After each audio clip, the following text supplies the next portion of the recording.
American player has ever made it to the World Championship? Eventually, there's got to be one.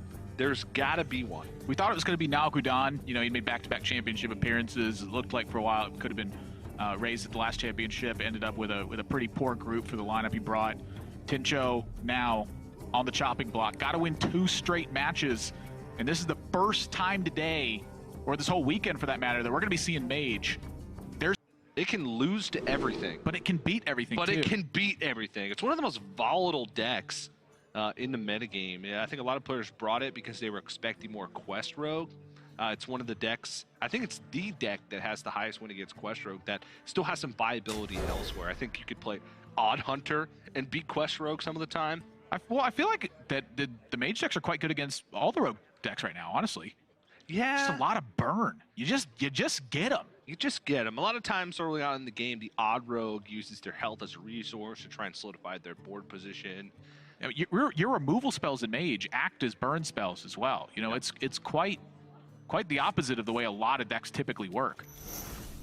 Islandcat gonna hang on to a Cold Blood, finds a second. And that's not what you want to see early on. I think that first one has a lot of value to it. You know, Tincho playing Token Druid, he's quite light on the removal. You're looking at a couple of pairs of spell stones. You're looking at 2 swipes. And outside of that, it's basically minion stuff to get the job done.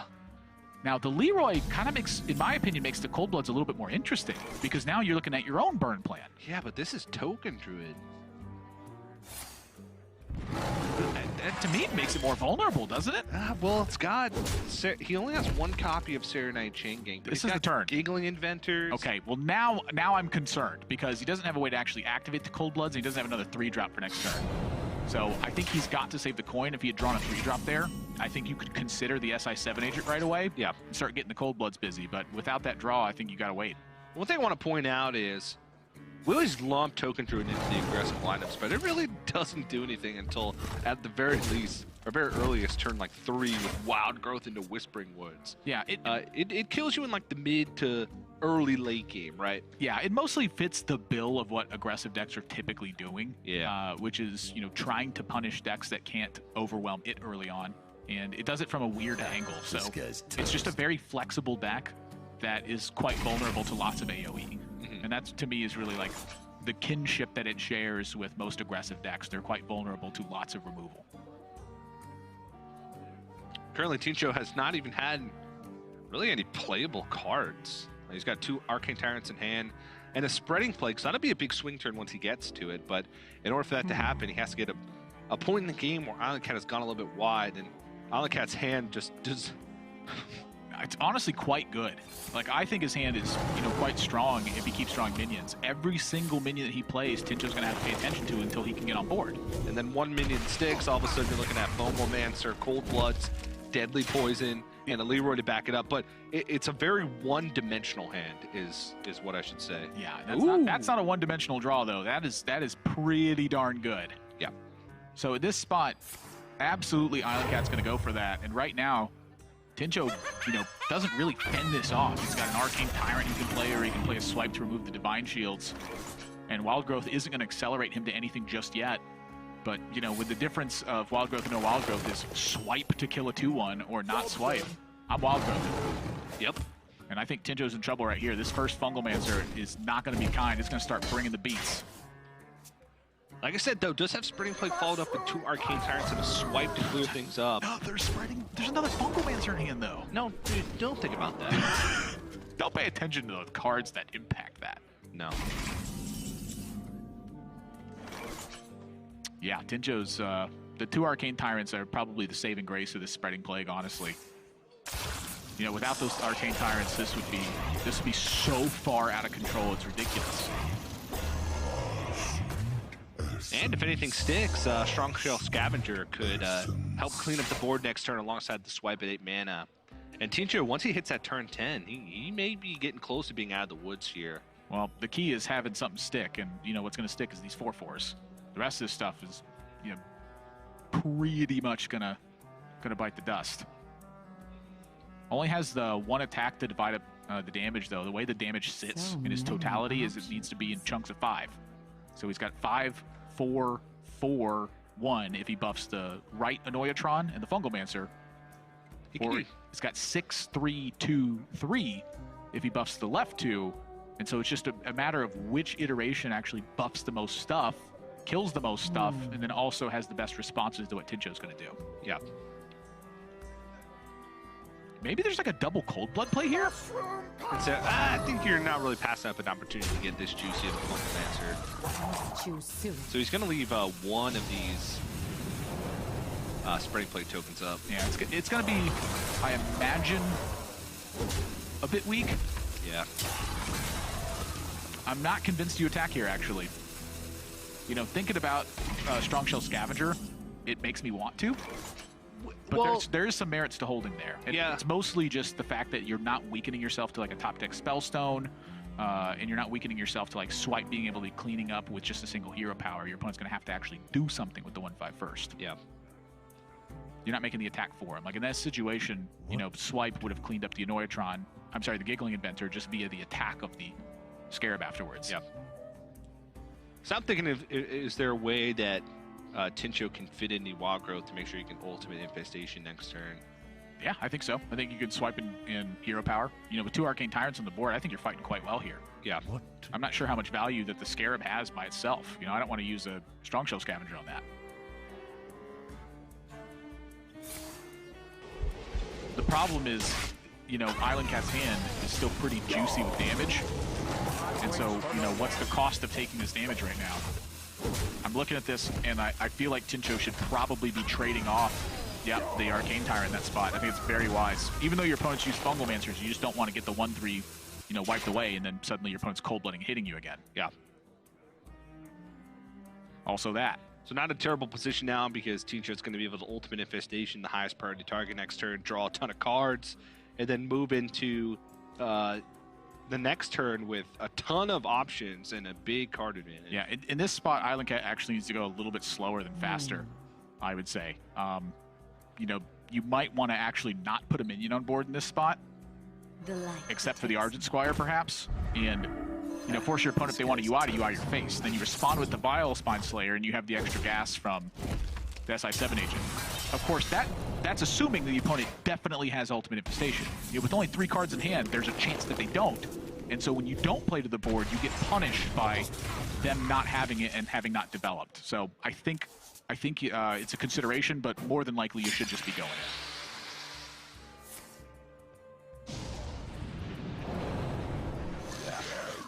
And he's going in. Yeah, that's about as going in as you can go on that turn. Argent Squire, of course, one of the best minions to equip the Cold Blood 2 in the deck. This reps 18 on board, but Tincho, you know, still a lot of stuff to respond with. There's another copy of Spreading Plague in there. There's the 1 copy of Giggling Inventor. I'm sorry, I'm looking at the wrong deck list. 2 copies of Giggling Inventor, plus the Branching Pass afterwards. Malfurion as well. A lot of ways to protect in this spot.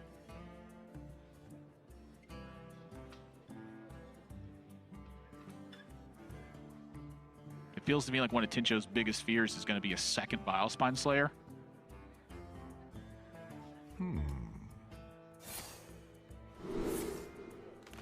Whoa. I actually don't know what he's fishing for in this spot. Was it just removal? I suppose so. Or just something to play proactively onto the board. Just wants to kill the whole board off. Yeah, I was thinking even just gain armor and wait a turn. Yeah, I think the armor's worth a lot there. Yeah. You know, in this matchup, I think it's a lot less about bursting Islandcat out of the game and a lot more about just running his resources down. Yeah. That's been like, you know, pretty much the Druid game plan versus Rogue for quite a while in the metagame. You know, the Rogues need to move in at some point, and you got a lot of stuff that helps fend that off. Yeah. But this Giggling Inventor quite weak in this situation because he has no Fungal Mancers left. He has no Cold Bloods left. Yep. So just not much attack, and Spreading Blade plus the Strong Shell Scavenger here, plus another Strong Shell, plus a Flute and Power of the Wilds in hand. Yeah, this probably is the major turning point of the game where Islandcat doesn't recover anymore. Yeah. Yeah, those things were going to be 7-11s on the next turn. A little bit of early game would have greatly helped Islandcat in that one, and you could see why he kept the Cold Blood. He intends to draw a 1-cost minion, You're gosh darn right it is. Let's get into it. Game number 2. Well, that was... Jeez, Mechadiraxis, calm down. That was intimidating. I'm kidding. Don't calm down. It's the championships. And you've got Keliseth. That's what you want to see for Tincho. Because yesterday, he struggled on this one. Yeah, got not reverse swept, just straight up swept. His Zoo Warlock was yesterday in his initial match. So this has been a weak point for a lot of players' lineups. We saw the Warlock win rate was negative, and that's despite even Warlock and Q Warlock actually performing pretty well. So Q Warlock was actually bringing that down a little bit. TJ, you're going to call me crazy. I want a Soul Infusion. And the next turn, evaluate if you Soul Infusion again. Whoa. Coin Kells said, even if it dies to the dagger, it does give you at least 1 extra minion that you get +1/+1, especially with 3 spells drawn already. This is quite an interesting decision point actually for Tincho now. If he chooses to use the other Soul Infusion, well, he's going to choose to use that. Yeah. That effectively does it. Whoa! Oh, no! No! All right, well, this is trouble now, because now Islandcat gets to Blood Knight his own shield. Yeah. But, you know, Giggling Inventor is a card that exists, but one of the things I want to point out is that this matchup is all about tempo. Oh, yeah. And if you're giving up that much tempo that early on in the game, it could put you in a lot of trouble. Yes, Giggling Inventor is a problem that you may need Blood Knight for later, and I think that's what's going through his mind right now is, if I play Blood Knight now, yes, I have a 6/6, but Blood Knight would, Giggling Inventor will just completely wreck me. No, you got a 6/6 right now. A 6/6 right now seems better to me, especially since you're giving your opponent the opportunity to have a 6/6. Now, that being said, Islandcat has 2 copies of Blood Knight in the deck, which is why I think it's more important for Tincho to be playing that Blood Knight. If there was only 1 copy in Islandcat's deck, I think you can get away from it. But the fact that there's 2, it really makes me want to avoid that situation, because that's just going to occur quite often in that spot. The Keliseth is very strong, but the Keliseth is going to be strong pretty much at any point in this game. It's a 2-mana 4/4 right now. So if he coins out that Blood Knight, he gets the 6/6 right away. Any minion Islandcat plays is going to be contested on board. Then you get the Keliseth, maybe you Soul Infusion with it, and you keep the ball rolling. In this instance, Tincho was anticipating Vicious Fledgling, he's anticipating Hench Clan Thug, and he wants to Soulfire it afterwards. But because it's Blood Knight, he gets pretty punished, and now we're in a fight for the board. Yeah. That being said, he has the benefit of having Blood Knight for if a Giggling Inventor hits later on. So there's merits to both sides. Yeah, but that's a big if, because like I said, matchup comes down to tempo. You lose the early board against Odd Rogue, it's very hard, because they have great tools to solidify their board lead. And also, he's going to lose it. When Giggling Inventor comes down, you need a turn to set up the Blood Knight before you get the advantage of having a 9/9 on board. And I don't think he's getting it back. No. Well, that helps. I mean, putting stuff in the way that's really big is good, but right now, Islandcat has a pretty substantial lead. Does have Baku in hand, but this Sarnat Chengang is going to get chewed through, and then Tincho's got to recover afterwards. Has a Soulfire in hand. A lot of tools to do it with is really the point I'm getting at, but yeah, Islandcat's going to have another priority threat back behind that with the Vicious Fledgling. Card advantage could be a real thing as well. I think it's wise to play this. You just got to get stuff on board. Yeah, with Fungalmancer slated for next turn. Need something to fight for the board, and this is better than next turn being forced to coin out Light Warden into Fungalmancer. Wow. That's a big draw. Islandcat's going to empty the hand. See where you end up. Yeah. Now, I'm curious here if Islandcat's killing the 3/2 or the 2/3. If you kill the 2/3, means Fungalmancer can punch through your Tar Creeper. If you kill the 3/2, you threaten Light Warden getting buffed. Well, if he does that, then he doesn't play Vicious Fledgling. Well, you'd kill it. Oh, because he hadn't played the Southsea yet. No, he has not played the Southsea yet. And the way the damage worked out, he would have had the Southsea Decade wouldn't have been played before he attacked. So he may not kill. He may not kill either of these if he thinks Vicious Fledgling is going to be. So that early dagger attack, that was just like a knee-jerk reaction from Islandcat. I have a 4-attack dagger. I'm going to kill a 4-health taunt. If he needed to play that Southsea this turn and not to redagger, then this messes up the whole turn. Yeah, but then there would have been a 3/4 taunt on board, so the impact of the Southsea Decade would be lower. Oh, I see, because you can't charge the deckhand. Yeah. I'm stupid. Yeah. Ignore everything I think said. Either way, he just had to attack both turns with the dagger. And now it's just the choice between killing off a 3-2 and shutting off Fungalmancer. You're right. I'm dumb. But now this is a very big punish. The biggest of punishes. The one thing he does have going for him is that he's seen a Serenite Chain Gang. Tincho has to make the choice between killing off a Vicious Fledgling or a 6-attack minion. Killing the Fledgling. Yeah. Nice little value bump. But now Tincho's effectively at 13 health. Islandcat's got a Myra's Unstable Element. Yeah, you know, he's going in here. Yeah. I mean, you element, try to draw the Cold Bloods, and you see Tincho wince as he sees it. Yeah. There's a South Sea. Oh boy, that is... Okay, well, the Cold Blood at the end helps a lot, but that was very little damage towards the end.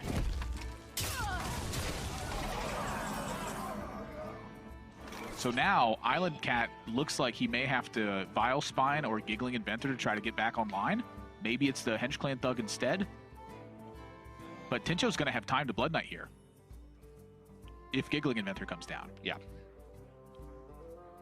So he's recovered it, you know, sustaining the damage throughout the game. That damage that's dealt doesn't matter if you can't close.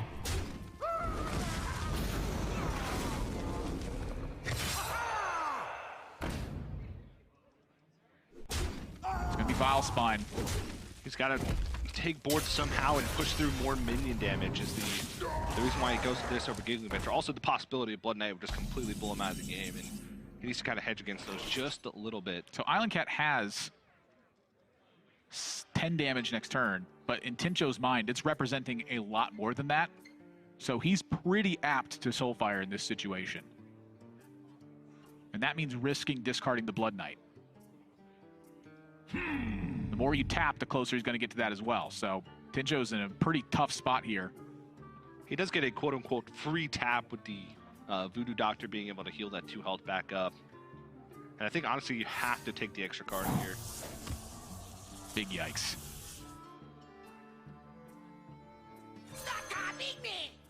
Soul Infusion is what he wants to discard here. Oh, boy.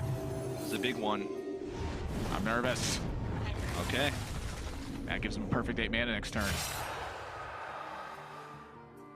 And Islandcat, I mean, in this position, you are feeling very uncomfortable simply pushing the damage yourself. This is looking like a Cold Blood turn, but the Cold Blood foregoes development. But you need the damage. But you need more minions. Like, this is a really tough spot for Islandcat, where you want to do everything and you can't. If you don't deliver a killing blow over the next 2 turns, you're probably losing this game. Yeah, Giggling, Dagger up, Cold Blood on the Dire Mole, and push the 7 to face. Set up lethal if there's no Blood Knight. My question is the dagger hit. You know, if you kill off the 3-2... that protects the Dire Mole even through Blood Knight. Yeah, exactly. And so that's really, in my mind, the big question. But here's the thing. If your opponent's going to play all that stuff and then kill your Dire Mole, you can get the damage back from these little fireflies. You get another Giggling Inventor afterwards to block it. And Tincho's got to slow down because now he's got to think about Leroy. Can you afford to use the Blood Knight in this situation? You probably have to, but slow down. Yeah, because we could see there's no Leroy, but there's been a card that he's been holding for a long time, and that's the Baku. Must destroy. I mean, that card on the far left is pretty much either Baku or Leroy if Tincho's been paying close attention to that card. Actually, no, because he can rule out Leroy, actually. Because Leroy would have killed him. Yeah, because it would have been, he had 1 damage on the board, and he was at 13. Yeah, so he can rule out Leroy. Rule out Leroy. There you go. Yeah. Boom. Found it. Computing. So card far left, probably Baku, because it's been in his hand for a very long time. You're smart, TJ. Thanks, man.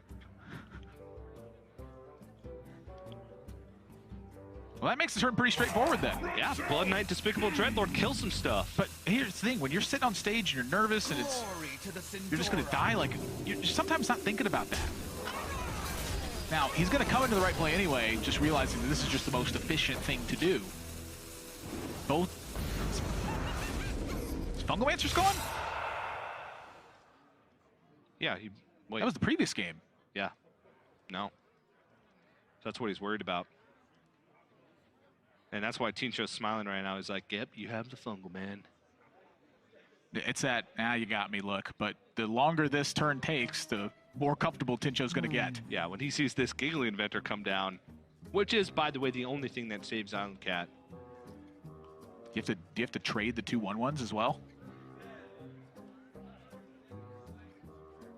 Do you have to trade off the dagger as well? I mean, you just have to get...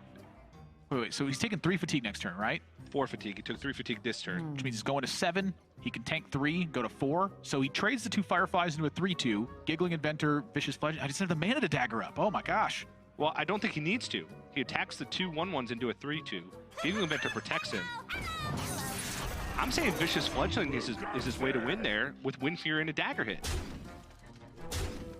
Because if he removes, these Fireflies are going to get removed. Oh boy. Oh, okay. Well, Tar Creeper locks it. Yeah, I think it's done like dinner. I guess attacking 2 plus the Hench Clan Thug. Hench Clan Dagger gives him a guaranteed lethal with no taunt. With no defensive tool. Yeah. That's the thought process Tincho was... I'm sorry, the Islandcat was on. Yes. Tincho just has the goods. Yeah. And that's a 2-0 lead. And mind you, this was the deck that Tincho struggled on yesterday. Got swept when he was playing it. This is his first win with Zoo Warlock of the tournament. Match. Don't blink. This matchup does not go slow, in my experience. It is. Well, there is a couple situations where it goes slow. One, they both unload their hands early on into the game, kill each other's stuff, have no cards in hand, and don't draw Alaneth. Yeah, but that's when the games go quick, is because you just draw your card, you know what to do. Yeah. You wait and you wait and hold it to burn them, or you kill a minion that's going to kill you with it. Yeah. And Islandcat's opening hand is not strong for the matchup. That is, you want minions in the early game. I mean, Tincho could just full keep and still have a better hand than Islandcat at this stage. Yeah, but instead he's going to mulligan and probably get a better hand. Yeah. Sorcerer's Apprentice, pretty good. Cinderstorm can be pretty good. The minions. You want the minions. The 4/3 maybe not right now, but you want the minions. That's right. Minions are like spells that keep going if they don't die. Yeah. Imagine you cast Fireball, but instead the Fireball sat on board. And every time your opponent didn't Fireball your Fireball, the Fireball kept Fireballing them. That's what a minion is. You tone it down to like Arcane Shot a lot, but you get the gist. Yeah. I understand completely. No Mana Worms. I know a lot of people joke around and call this Mana Worm Mage because it's the it's like the fuel of the deck. You don't need fuel to go, but it helps. I was about to call you on the analogy. That was the best analogy I've ever made. It was one of the worst, actually. And now I can't even think of what it is. It's like the canvas in a painting. It's like the salt on the chicken. There you go. Without it, it's just chicken. It makes the chicken better, but the chicken's still edible, right? If you don't draw the salt. Yeah. Ooh, that's an interesting draw for Tincho now. It's like the Brit. No, I'm just kidding.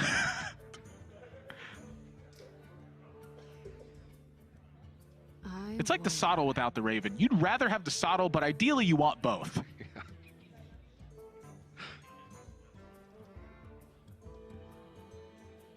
This is actually pretty tough, though. Yeah, I mean, I like the coin. Because this Explosive Runes, by your analogy, is actually both an Explosive Runes and a counterspell. Well, it's Schrodinger's secret. If minions are fireballs and that kills a minion... That's why you played 2 of the Explosive Runes and 1 of the counterspell, TJ.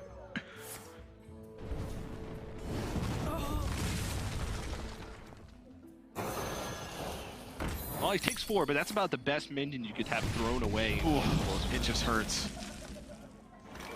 And now, Tincho, if this doesn't get fireballed, he is going to run away with this game. So you better believe it is instantaneously getting fireballed.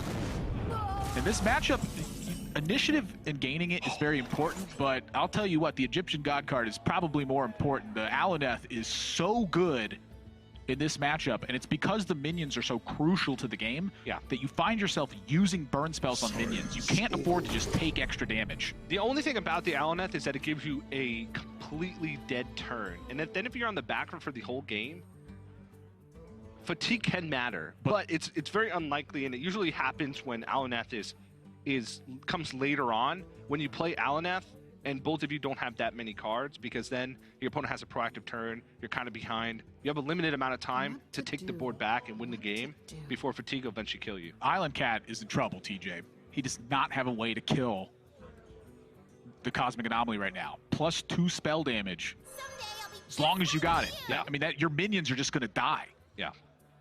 You know, I'm actually curious if Islandcat should be going for the Stargazer here and just try to dig and get to a way to remove it. But this is quite interesting. I kind of like the counter spell here. It does shut off Tincho's spell, and that's his lone spell. Yeah. Very nicely done. Took a risk, and it's going to pay off. At least for now. He's not going to die instantaneously, so that's good. Mm-hmm.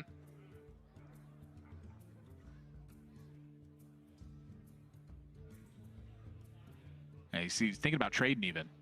Thinking about going face, thinking about holding it. Yeah, I think Ooh. he knows this is counterspell. There's only the 2 secrets in the deck. It's explosive runes and counterspell. And explosive runes, he just checked for with the Sorcerer's Apprentice. So all the information is on the table. Tincho's kind of thinking here, what's more valuable in the later turns after I play Islandcat? Is it Sorcerer's Apprentice or is it Kirin Mage? They both kind of do the same thing. If you're playing 3 spells in a turn, and you have a secret, Sorcerer's Apprentice and Kirin Mage are equal. I think he's also concerned about how to actually attack the board. You know, if you leave a Sorcerer's Apprentice up, that can spell disaster a lot. Yeah, but you also want to kind of force the mana from the ping or from a spell. I agree. And Mana Worm can also be pretty threatening if for some reason Islandcat was able to clear the board and leave that Mana Worm up. He knows it's counter spell, going to rip that and then play the Kirin Mage. And hold on, if Islandcat draws a cheap spell here. Uh-oh. Holy smokes, this turn is insane from Islandcat. If he can pick up a not-so-expensive, usable card it's for gonna cost like Glyph. 70 mana. Unexpected results. Behold the tools of creation. Oh. I kind of wanted to see him pop off, honestly. Still pretty darn good. And now Tincho is... He's under heat. Yeah, Islandcat is a big mana investment for this turn. I don't think you have a choice, though. Yeah. I mean, Hero Power does almost nothing on board. You got to kill the Luna. And honestly, you want to kill all 3 of the minions Islandcat got. The unexpected results produced some quite good little gnomes there. Yeah. 3 gnomes on board. Ew, the gnomes are so good.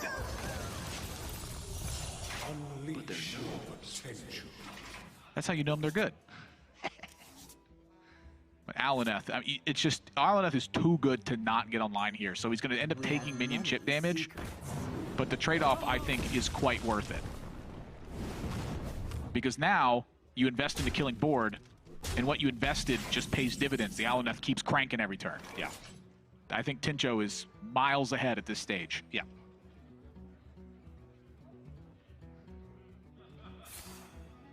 Step 1, kill the thing. Yeah. Step 2, kill another thing. Step 3, hope the Cinderstorm went right enough to kill another thing. And it did. Islandcat. Explosive rune set, arcane missiles in hand. I must have more. Some much needed help.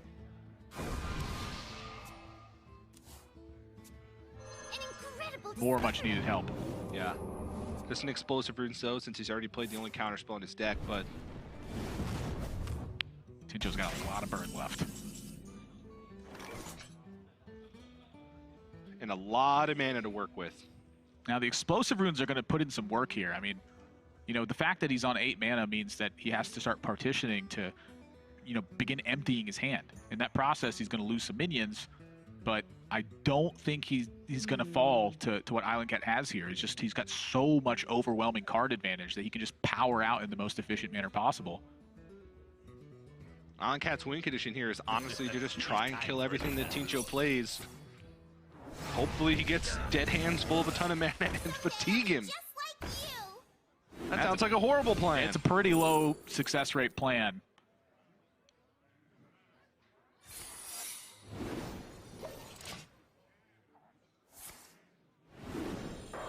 Three more cards coming. The power courses through me.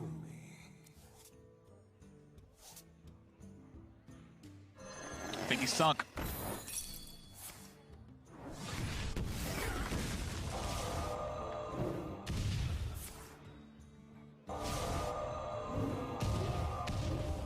Oh boy. My goodness. That is certain death. He's gonna die real quick after that one. He was probably gonna die real quick anyway, but it's gonna be real quicker. Yeah, I think that's lethal. Primordial glyph into primordial glyph into primordial glyph. He stopped at 3. It just keeps going. All right, lethal train stopped. Nah, it didn't. I mean, that's close enough. 4, TJ. 4. Do you know how much burn is in this deck? It's at least 9 more. Islandcat can't get it done, and Tincho, he got his Warlock swept, but now he sweeps and stays alive. Headed to the decider match for one more shot at top 8. Yeah, an aggro versus aggro matchup. The margins are raised. Right about now.